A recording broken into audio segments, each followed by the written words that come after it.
Eine höchst exaltierte Liebesgeschichte. Wieso kannst du dir da so sicher sein?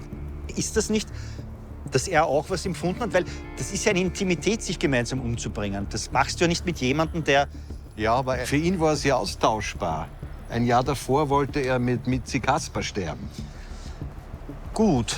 Aber er hat ja trotzdem dann getroffen, 88, und dann war er anscheinend der Vertraute da mit ihr. Ja, ich glaube aber, das ist nur eine Meinung. Er hat eine Person gesucht, die mit ihm stirbt, die ihm den Weg leichter macht. Und sie in ihrer Ergebenheit hat ihm diese Möglichkeit gegeben.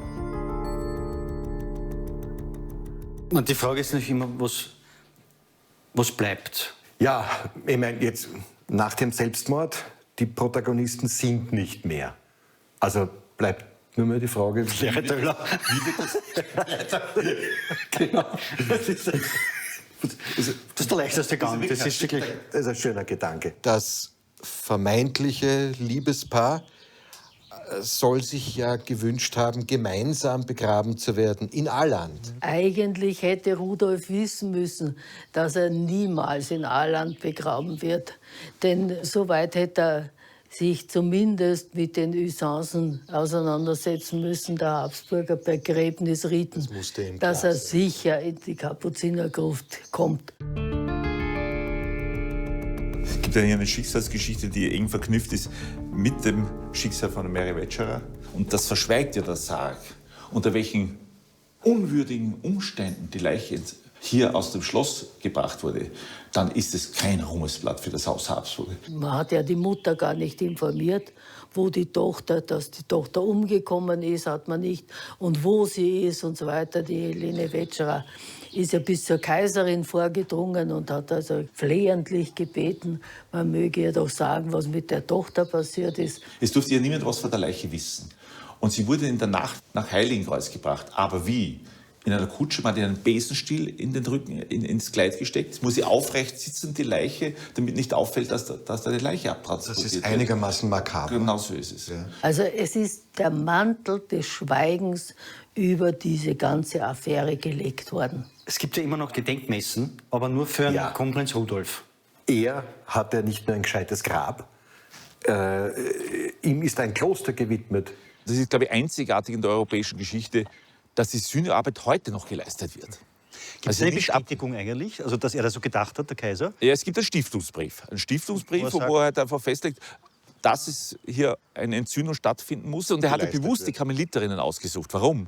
Das ist ein Schweigeorden. Also die nicht vor dem Mikrofon stehen und sagen, ja, so war es. Nein, die wirklich im Ja. kontemplativen Gebet für diese Erlösung beten.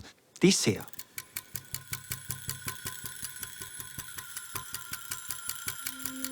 Ein bisschen Ungerechtigkeit steckt in der Geschichte drin. Das ungleiche Fortleben der beiden Figuren.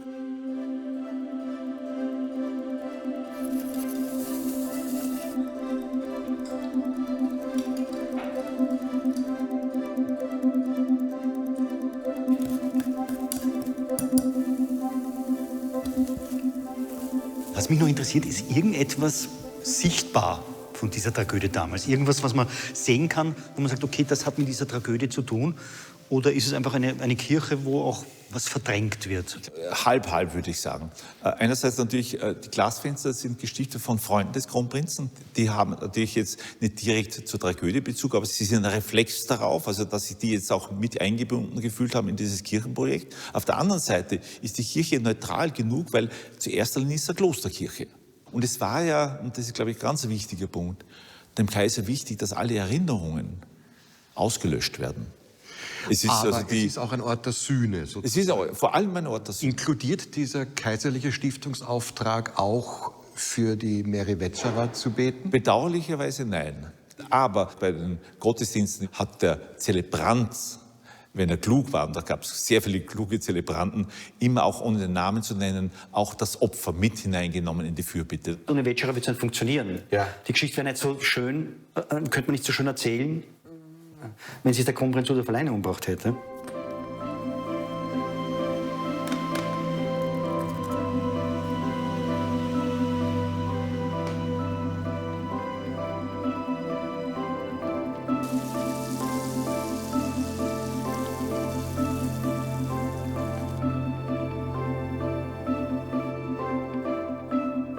Es ist also nicht nur ein Ort der Sühne, sondern auch ein Zeichen der Verdrängung.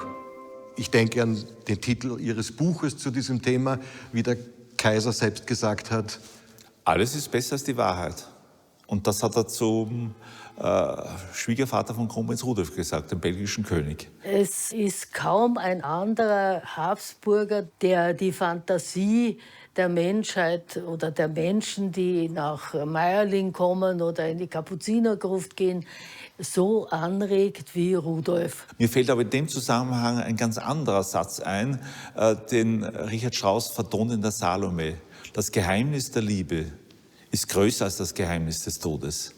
Und es gibt kaum einen Satz, der besser das Geheimnis dieser Tragödie auf den Punkt bringt. Ich glaube, also auch von der Frage, was bleibt, ist auch so ein starker Kontrast. Dass man das ein bisschen aufhebt, das Statement, auch für uns sozusagen, dass wir sagen, okay, zu der Liebesgeschichte gehören beide dazu und die Vetscher hat eine wichtige Rolle und die sollte man da auch nicht vergessen.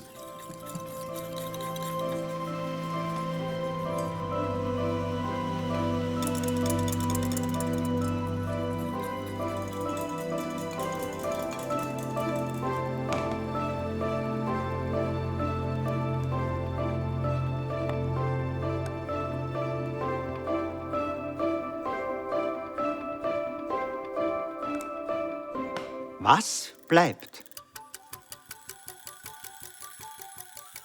Apfelmus, Knusperflocken, Apfelkompott, Schokomus aus 2 verschiedenen Schokoladen, Kekssplitter, Butterbrösel, Grießknödel. Auf dem großen Teller ein Grießknödel auf Butterbrösel. Doch für sich alleine kann er diese Geschichte nie erzählen. Der kleine Teller mit Zutaten, die ihn besonders machen. Nur durch das Vereinen aller Komponenten wird man beiden Protagonisten gerecht und gibt Mary die Bedeutung, die ihr zusteht.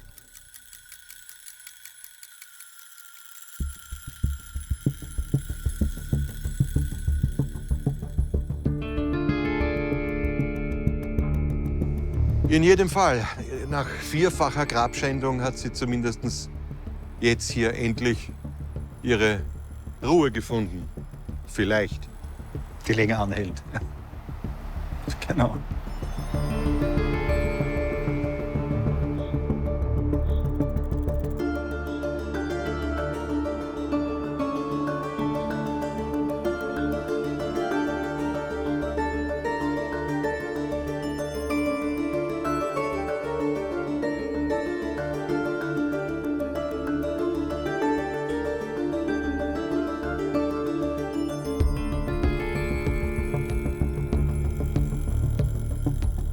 Kronprinz Rudolf und Mary Vetscherer. Guten Appetit!